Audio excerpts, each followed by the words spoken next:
Okay, let's talk about being a lone wolf. Are you a lone wolf? You should be, because without this ability to work alone, to be alone, you will not have the access to revelation. You won't have access to building a dialogue between you and the unconscious, between you and spirit. Because if you are in an environment which is shouting at you instructions, what you have to do it now. You know, usually a work environment gives you instructions and you just have to follow these instructions. It's mechanical. You don't create anything new. Creativity, inspiration come when you are like a lone wolf, when you are able to have your own space and quietly create things. Answers come to you as a revelation, not as something that is shouted at you from outside by your boss, by your spouse, by your family, by your friend, or whoever it is, by your partner, business partner, or something, by society. Society, continually puts on you its own narrative, its own demands. If you don't go along with them, you don't fit in. Chances are you're gonna lose your job. You're gonna lose your livelihood. These days you get cancelled on social media and beyond. People lose their bank accounts. People lose work, ability to find jobs because you've been labeled as a deviant. You don't do what you're supposed to do, what you're told to do. Yeah? It happens all the time. Britain right now, if you post something on social media that goes against the narrative of the government, the British government, a police knocks on your door and they arrest you. This is how crazy it has become. In this day and age, the state completely takes over everything that you do in your life, completely. Anyway, I'll read you something that I wrote a few years ago regarding this being a lone wolf. Yeah, and I'll give you a few examples. I do most of my work as a lone wolf. Really, everything that I do is really as a lone wolf. I try to work with others, but it doesn't work for me. I have to be alone and then answers come, revelations come, yeah? So, this is what I wrote. Some people, perhaps the best of people, are like a lone wolf. They don't do well when forced to live or work in a group environment where instructions are shouted at them. Exactly. But rather, they are their best when left alone to follow their own intuitive discoveries. And like a cherry blossom that knows exactly how to transform into fruit from itself, doesn't have to ask the next door cherry blossom how to do it, it just knows. They brilliantly and effortlessly do what they have to do directly from their mystic experiences. Yeah? Having recovered the feminine mystery of the soul, of being a lamp unto themselves, I'm talking here about intuition, they dance the dance of life between time and eternity as light as a feather. This then is rebirth from childhood to authority into autonomous maturity. I've spoken about this rebirth. The rebirth, there's a lot of things talked about spiritual rebirth. Oh, it's this and that, and when your heart opens and you feel everything and you love everything and you become compassionate, yes, all this is important. But the real rebirth, the real spiritual rebirth, is when you are able to finally live with one eye looking in this everyday life, outside life, while the other is firmly looking inward for instructions, for inspiration, for guidance, for help, for solutions, for creativity, for anything that you need. you're looking to live as a human being that moves through life with the help of revelation from the unconscious.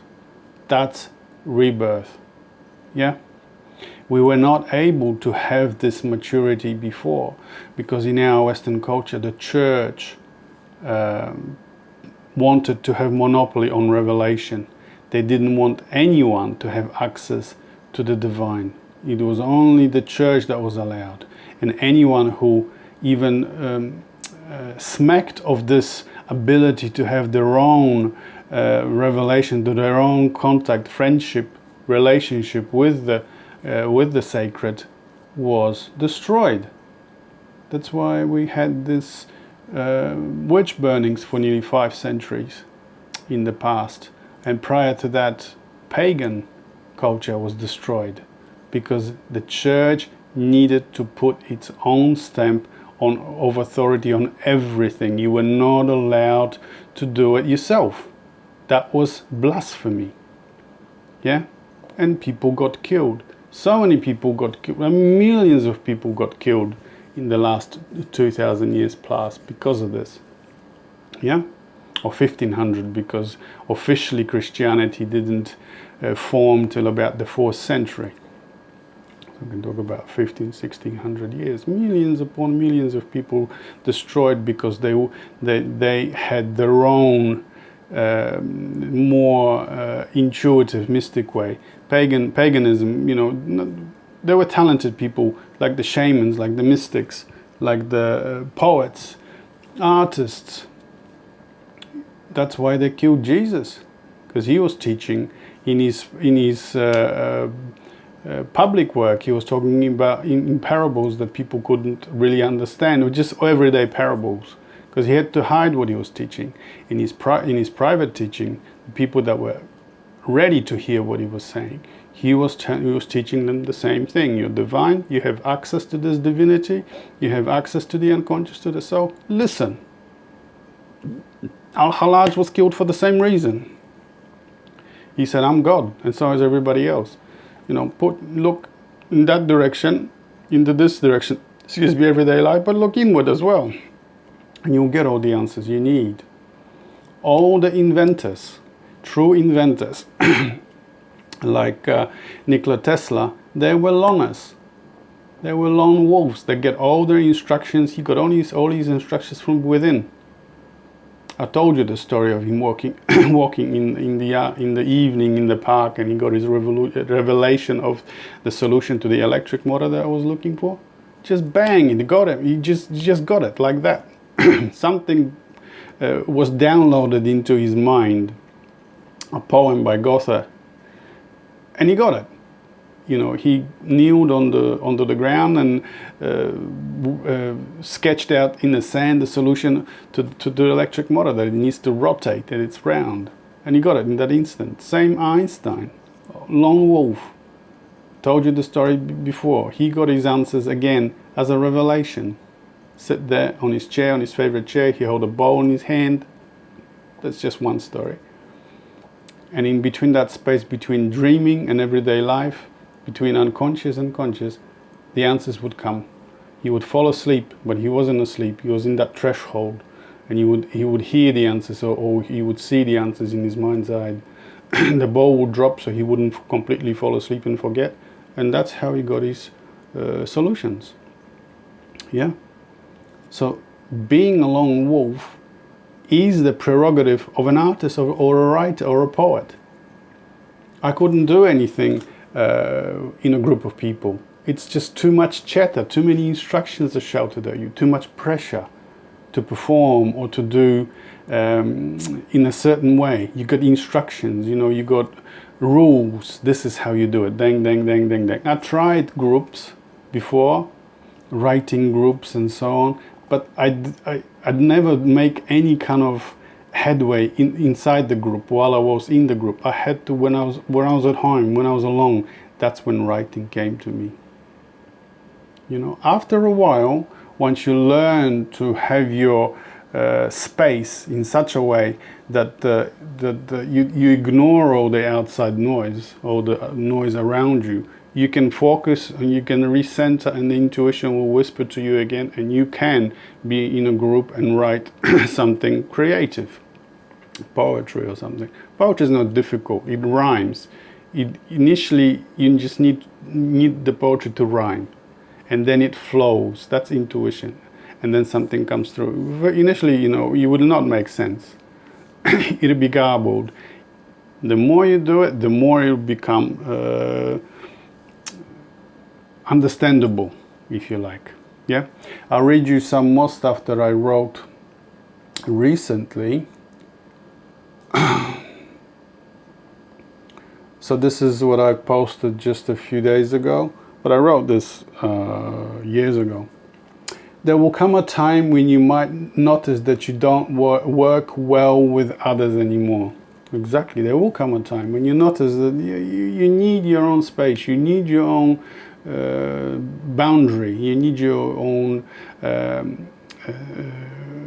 others have to step away because they're in the way of your own creativity, of your own being, really. I've come to that place where, personally, I don't digest too many people around me anymore, especially those that are trying to tell me what to do.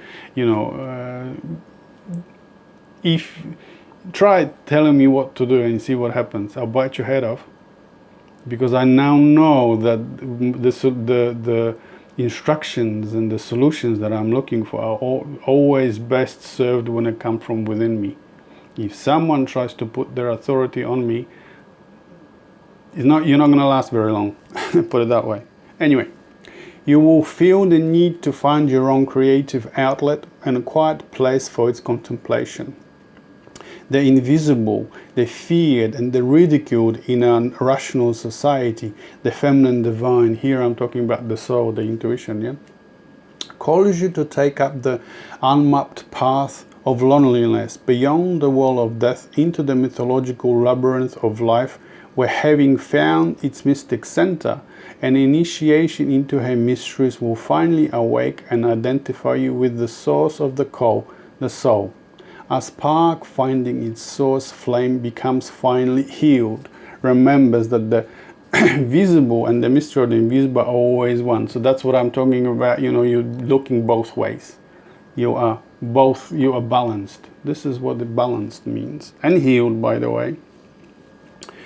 The only true wisdom, said Eskimo shaman Igjantruk, lives far from mankind, out in the great loneliness, and can be reached only through suffering. Privation and suffering alone open the mind of man to all that is hidden to others. What he means here is that you need to be not afraid of being alone, the time of being recentered. So I've been talking about this for years. There's no need to worry that you are a loner or someone that craves their own space. Creativity asks you to have your own space. Without it, you can't create. Ask any artist, ask any writer. If you try to invade the space too much, they'll bite your head off. I remember reading Richard Bach. Do you remember Richard Bach? He wrote such books as The Seagull, Jonathan Livingston Seagull, yeah, The Unwilling Messiah, all these classics. In one of his books, I don't remember which one, he describes the way he is, and he says, if you try to invade my space, as a writer's space, and see what happens, I'll bite your head off. I can't stand people in my space too much. Well, that's relying on your own inner resources. And people try to invade that too much. You lose your centeredness because you have to interact with the others. It's very difficult to hold your center if you haven't practiced and hold a conversation with your unconscious, with the soul, intuitively, and hold a conversation with someone else. Talented psychics can do it. But they do it in a way that they talk about things which are personal to others. They don't really connect all that deeply to the archetype or to the collective unconscious. They just connect on the surface things, the personal unconscious. your health, your wealth, your kids, your career path, your lover, your next lover, and all that stuff, which isn't too difficult, but they also have to have their own space to do it. You shut up and then let them focus. Perhaps they just use the cards, or they maybe just need to touch your hand, hold your hand, or look at your hands, the lines on your hands, or simply just quiet themselves and open to the images that are spontaneously appear in the mind's eye. Yeah. So that's important. You have to. There's no need to fear about being a lone wolf. There's one more thing that I would like to read to you. What are we going on time? Yeah, we've got plenty of time. Yeah, the story of Kadmon. I think I probably read this to you. Kadmon was a lay brother in a convent. Convent? Where the priests are convent, I think. Anyway, and he didn't know how to sing. He was a loner as well, and he didn't know how to sing because the brother started singing, playing instruments, started singing, and so he left the hole and went to bed early with his animals. In other words, he was a loner. He was listening. He was more in touch with nature, the animals, than he was with humans, and that's when the instructions started to come to him. So he was a lone wolf. So there is a wonderful ancient story told by Bede's Historia Ecclesiastica of a shy bard called Kadmon, who benefited from his soul's installing confidence in his own inner resources and his mysterious way of illuminating wisdom beyond learning. And it goes something like this. This is from my article called Wisdom Beyond Learning. According to Bede, Kadmon was a lay brother who cared for the animals at the monastery. That's what I'm thinking, not convent. Convent is for women. Monastery, Stone Shelch. One evening, while the monks were feasting, singing and playing a harp, Kadmon left early to sleep with the animals because he knew no songs, right? The impression clearly given by Saint Bede is that he lacked the knowledge of how to compose the lyrics to songs. While he slept, someone stood by him in a dream, greeted, called him by his name, and said to him. So he's removed himself from an environment. He's a lone wolf. He goes and gets the answers in his sleep, and said to him, "Kadmon, sing me something." He replied, "I know not how to sing. This is the reason I left the feast. I am here because I cannot sing." The personage insisted, "No matter, you must sing to me." "Well," he answered, "what shall I sing?" To which the other responded, "Sing the beginning of created things." And at that, straight away, Kadmon sang a praise of God the Creator, verses he had never heard. Yeah. He removed himself. He didn't care that the brothers would, laugh at him because he's gone away to his own space and to dream and to get help. And that's how it happened. Most of my instructions and revelations come to me in dreams. Jung was the same. Joseph Campbell didn't talk about dreams, but a lot of his revelations came to him while he was reading. That was his thing. He had his little table and his favorite chair, and he would sit there and read, and he would underline. That's when things would jump at him. That's how he learned. He wasn't so much the instructions from the book, but he was focused enough that his intuition was teaching him, this is important, this is important, and he got the whole picture. And so one day, he had this huge revelation. Everything is connected. The mythology in this part of the world is exactly the same mythology as in this part, the same story as in this part of the world. It's just tinted by geographical location and languages and traditions. And that's when he wrote The Hero with 1,000 Faces. That the quest for the soul, for the recovery of the soul, for the recovery of the feminine, of the intuition, is exactly the same all over our planet. Each tradition has exactly the same thing, exactly same mythology, exactly same story, just tinted by geographical location, tradition, and language. So he had this revelation. That was his best-selling book. the hero with 1,000 faces. That's why it's called a hero with 1,000 faces, because it's the same hero all over the planet. Yeah. Now let me have a look. This is something I wrote in the same article about revelation by Peter Kingsley in the new book Catapulke. So here we go.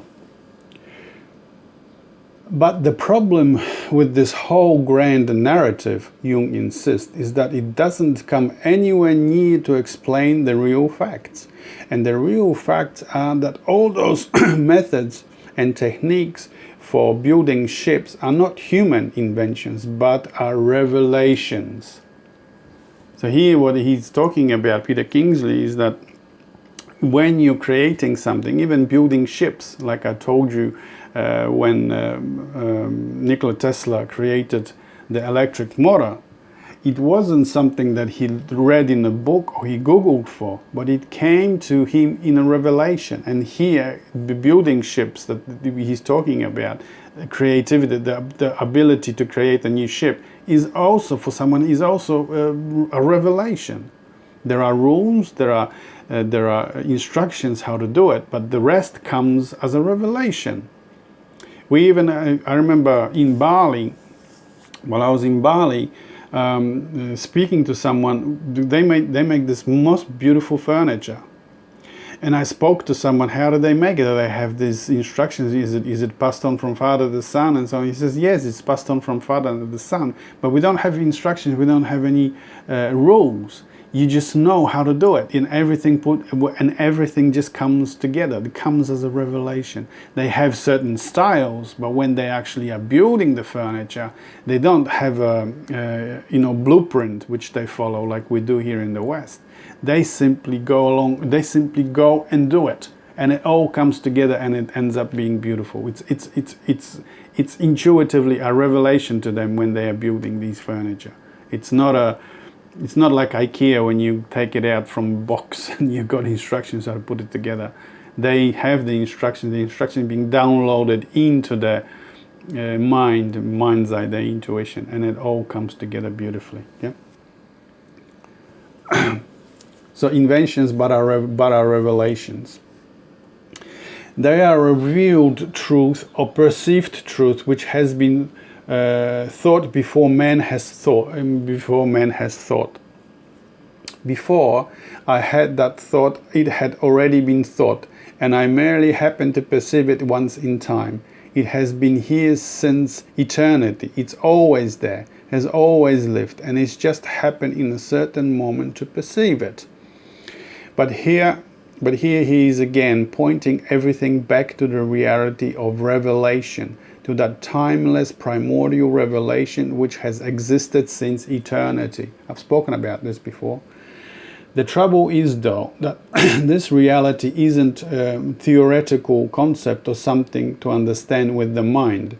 On the contrary, there is only one possible way to approach it, which is when it's already seen and experienced as a reality, and the direct vision of this pre-existent eternity is the one thing able to save us from drowning in the impossible paradox that even our skills at navigating the waters of the unconscious, it is itself a skill given to us by the unconscious. Peter Kingsley, Catapulke.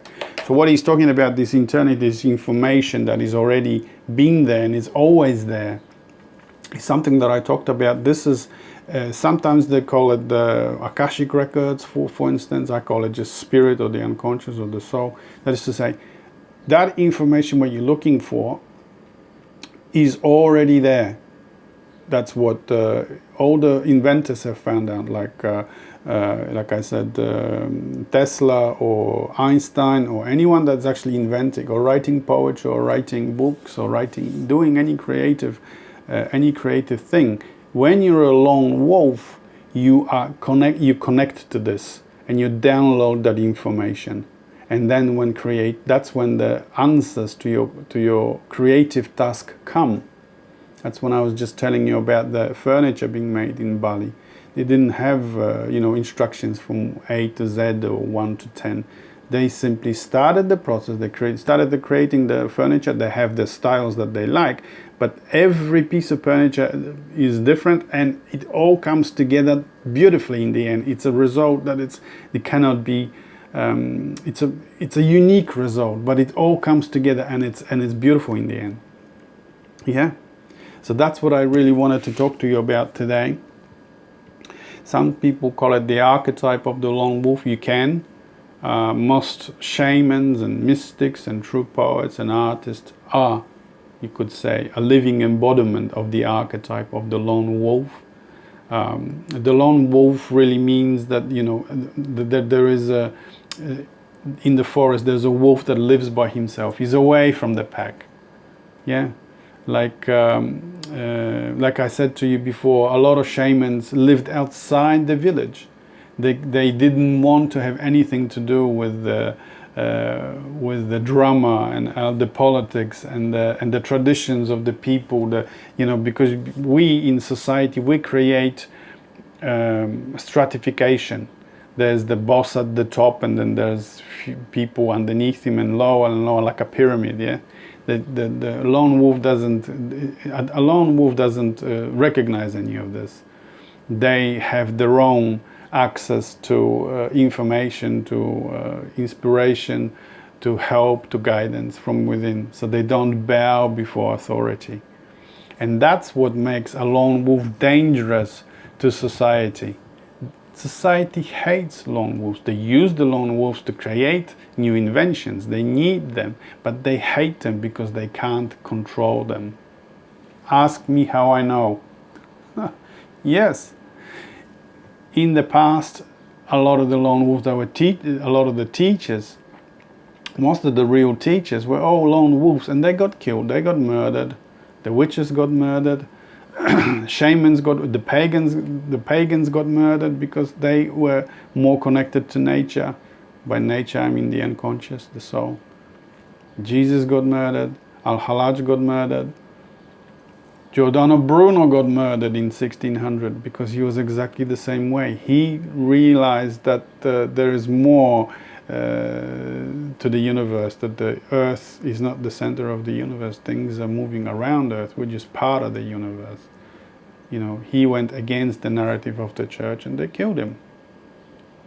He wouldn't have been, if this was 100 or 150 years ago, not even then, if I said the things that I'm saying to you now publicly, they would have murdered me. They would have dragged me out to some central square somewhere, lit up a pyre and declared me a heretic and, go and save my soul. They would have burned me alive. Many of you who are doing this work of the feminine, because the feminine is not allowed. The feminine makes you autonomous.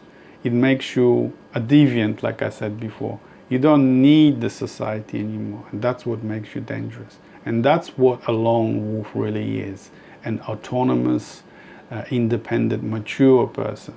That's what maturity is. Maturity is no longer prostrating yourself, kneeling before authority, before politicians, religions, bosses, and anyone else that you like to think that are gurus, things that people don't know better than you. None of that. You no longer care about this. You laugh at this stupidity. This is childishness. You're born of a woman. That's your first birth. Your second birth is into society. Society looks after you. You don't have anything to say about you. It looks after you. You're a child, like a child. The society is the adult. First is your human adults, your physical adults, mom and dad. Second is your society, is your mom and dad. Until you're born out of society because you have your own inward resources, especially intuition and dreams and visions. You no longer need the society to look after you. That's what makes you dangerous to society. So they will try to get rid of you, even now. If you go against the man narrative, like I said, they will cancel you on social media. They will cancel your bank account. In Britain, police will knock on your door and arrest you and give you a huge fine. In Germany, the same. This is where we are. So being a deviant, being a lone wolf in this time of our evolution, of our society, is very dangerous. But there's no other way. You have to have that space to be able to connect to the unconscious and have your own revelations. That's what makes you human. That's what makes us human. We have this ability. Animals have always had this ability. So we're just learning to remember these abilities of ours, which have been suppressed for so many thousands of years, especially by the church and the state. Yeah. So be a lone wolf. Don't be afraid. Are you a lone wolf? You should be. Anyway, that's all I wanted to talk to you about today, and I'll see you on the next one. Bye.